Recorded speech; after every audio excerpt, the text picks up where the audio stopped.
document research focuses on practices and workflows of data journalism, the scope of data journalism, and organizational structures of data journalism when integrating data journalism into newsrooms. So we know quite a lot about how data journalism is done and how it gets implemented, but we have very little insight into the product of data journalism, into data-driven stories. Another point is that definitions often describe the aspiration level, what data journalism should look like, how the product should look like ideally, but not the actual status quo, what data-driven stories out there look like at the moment. So this was the reason why we did this analysis. We did a content analysis of 244 data-driven stories published by the websites of the European quality news outlets Zeit Online, Spiegel Online, the Noda16 and the Guardian. Therefore, we created 4 dimensions to examine different aspects of these data-driven stories, formal characteristics, the visualizations, the underlying data sources, and the approaches or the methodology of these stories. I'll start with the appearance of data-driven stories. On average, a data-driven story has 575 words. In our whole sample, 90% had less than 1,000 words, and 86% of those stories were news reports. Common news reports, or that either came up because there's new data available or because there are currently prominent topics and the authors were looking for data-driven stories that would fit the current news agenda. Only 27 out of these 244 data-driven stories had more than 1,000 words, and those were mostly features or longer documentary reports as part of large-scale investigations. We created our sample by randomly selecting data-driven stories that were published in specific data journalism sections of the websites, such as the Guardian Data or the Guardian's data blog and so on.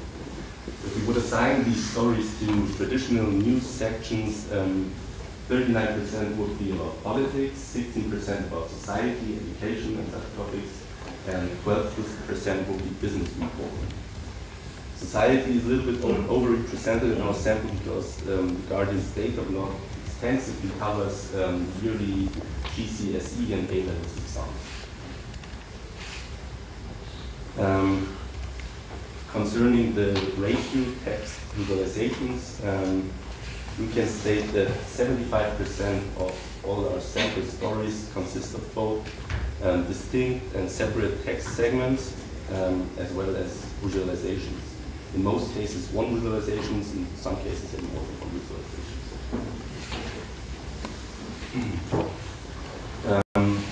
When we took a closer look at the visualizations, we categorized them as different types of visualizations, and we can see that bar charts are by most the most used, or by far the most used types of visualizations, probably because they're easy to create, they're easily understandable, they allow easy comparisons of values. Overall, we can see that all kinds of charts, bar charts, line charts, pie charts, and so on, are overrepresented. And also against our expectations, maps only were in 16% of all the stories.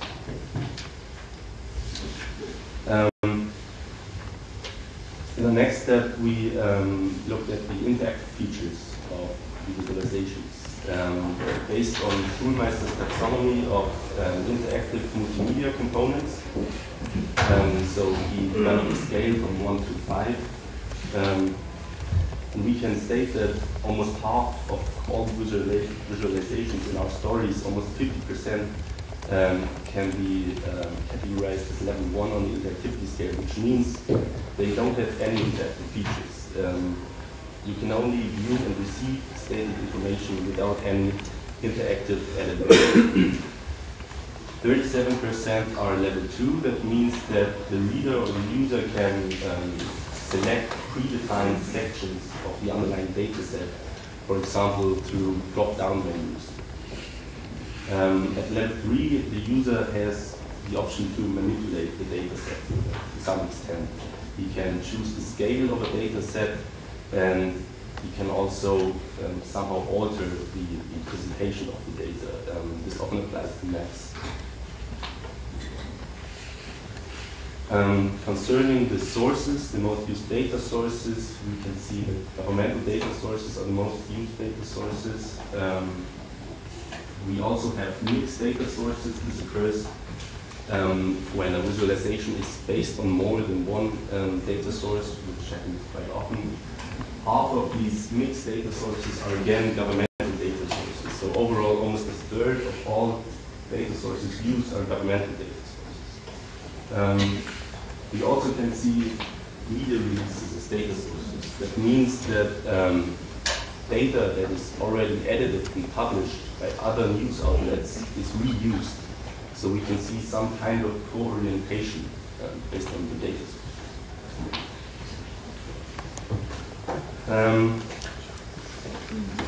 With regard for the origin of the data sources, 3 out of the 4 news outlets mainly rely on national data sources, except the Noda16. In combination with the slide I just showed before, this means that the most used data sources are basically national governmental data sources.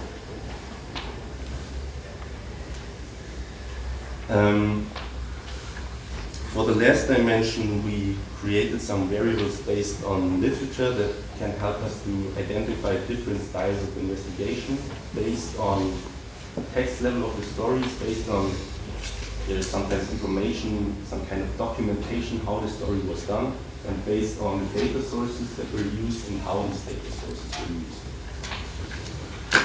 So we distinguish between objective, objective and neutral reporting that doesn't indicate much data processing and that mainly wants to inform readers, and B, a more controlling and engaged level of reporting that wants to maybe criticize something. So we have the 3 levels of reporting: passive, active, and active and criticizing level of reporting. Furthermore, we analyzed if stories are pointing out wrongdoings or demand accountability from the objects or the subjects of investigation. So we could code if stories were confrontational or not. And we also categorized sources by their potential, for possibly leading to the disclosure of previously unknown matters. So that we can differentiate between publicly available open data that is not that likely that this leads to new disclosures, and to distinguish from exclusively available data like leaks, for example. And by doing so, we could determine 2 stories out of 244 stories that we would label investigative stories. So mostly data journalism is common news and reports that match current news agenda. So I think both Paul Dredger who said that data journalism is not investigative journalism. Also, we saw that national data prevails, and especially national governmental data is the most used data source. Also, most visualizations lack interactive features, so that means that most of the times the visualizations are a near representation of statistical information. So we got the impression that data journalism is seen and used as a technical instrument and as a form of presenting information and statistical information, but not as a whole new storytelling format on its own. So we would like to proclaim the need for a holistic and theoretical concept for data journalism, so it can be used to its fullest potential. I'll finish with this last slide, and it pass without comment, but I think it's worth thinking about. Thank you.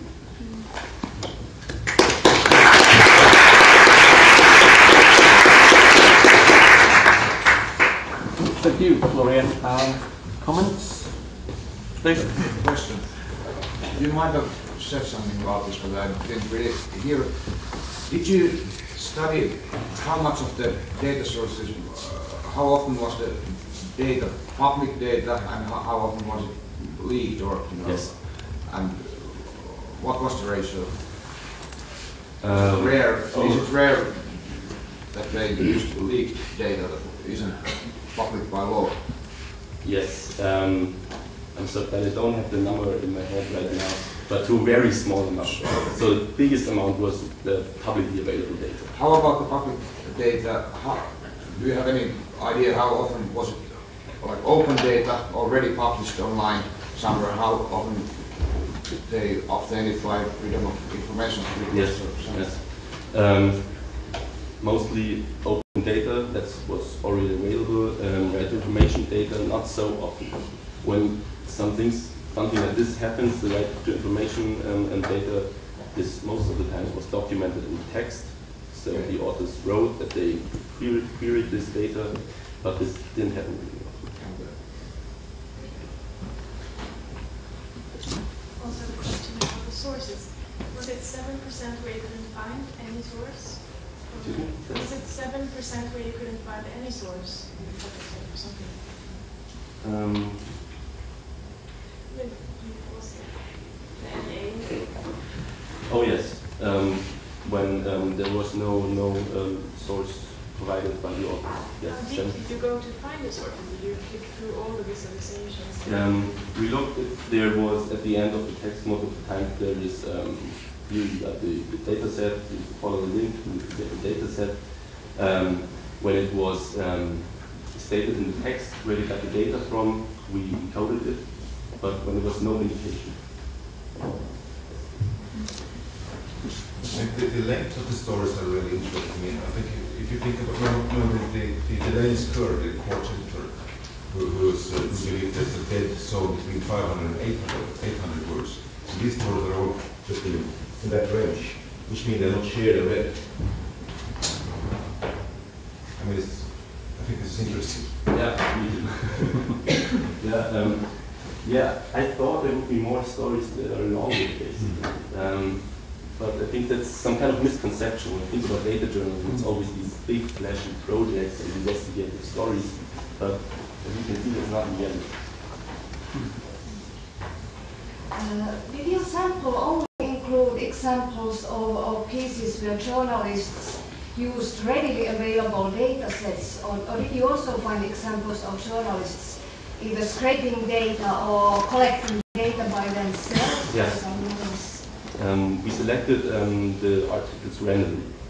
So we just took the Guardian's data block, for example, and randomly selected 60 articles published between 2013 and 2015. And there was, we didn't select the articles depending on the data source. But as you can see, the data source is Sorry, maybe I didn't express myself clearly. I mean, among your sample, did you find examples of articles where the journalists would have collected the data for their article by themselves, either by scraping or some other method? That's individual. Okay, yeah. that one. Yeah. Yes. What kinds of biases do you think are introduced into your analysis in terms of the way that you selected your sample? So you just mentioned you randomly selected 60 from the Guardian data block, but that's just a piece of the data journalism that's published, right? Yes, of course. Yeah, one problem was, for example, that we have got a lot of stories about the education system in the UK, so that's quite a bit shifted, but it's hard to control when you select the sample randomly. So we could have chosen articles, but that would be biased too. So, does it answer your question? Well, I guess my point is that if you're just looking at the data block itself, that's a very narrow conception. That's how they conceive of data journalism. Of course, across all of the Guardian, there's many different types of data journalism. But mostly all the data-driven stories of the Guardian are always published on the Guardian data, the Guardian data blog, and there's a third one I don't remember right now. And of course, these are also published in the specific other sections. Yes. But we took these specific data journalism sections as indicators for data-driven stories. There, Yeah, I'm sorry that you mentioned this already, but what was your method? Was it manual or did you actually use computation? No. Like your random? No, we have random codes, yes. messages? We have codes, yeah. all right, thank you, Florian. And next